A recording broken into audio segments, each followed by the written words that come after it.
Hello everyone, আসসালামু আলাইকুম। Welcome to my another blog. আজকের ভিডিওটা শুরু করেছি সকালবেলা থেকে।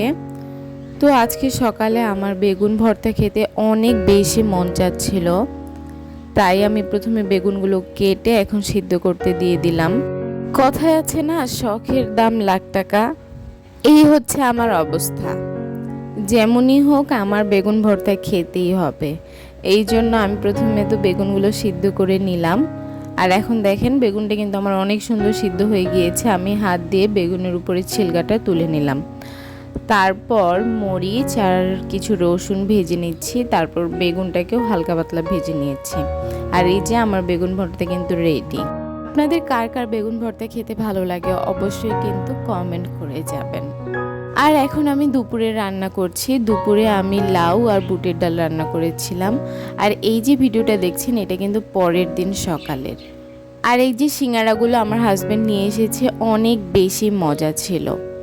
এবার আবার দুপুরে রান্না বসিয়ে দিয়েছি। আজকে দুপুরে পাবদা মাছ আর লাউ ভাজি করব। আমার কাছে এইভাবে পাবদা মাছটা খাওয়ার থেকে তেল ভেজে ভুনা করে যে ওইটা বেশি মজা লাগে। এইভাবে রান্না করার পরও মজা হয়েছিল, বাট কেমন যেন একটা ফ্লেভারটা কেমন যেন আসতেছিল।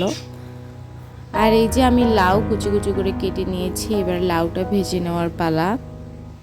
ভিডিওর এই পর্যায়ে এসে তোমাদের কাছে অনুরোধ করছি, যারা এতক্ষণ পর্যন্ত আমার ভিডিওটি দেখছো, প্লিজ আমার ভিডিওতে একটা লাইক দিয়ে দিও। কারণ তোমাদের একটা লাইক আমার ভিডিওটিকে আরও অনেকজনের সামনে নিয়ে যাবে। আর তোমাদের যদি আমার ভিডিওগুলো দেখতে ভালো লাগে অবশ্যই আমার চ্যানেলটি সাবস্ক্রাইব করে দিও। এদিকে আমার অনেক আচার খেতে মন চাচ্ছিল, তাই আমি আচার মাখিয়ে খেয়ে নিলাম। আর এদিকে আমার মাছ ভাজি সব কিছুই কিন্তু হয়ে গিয়েছে।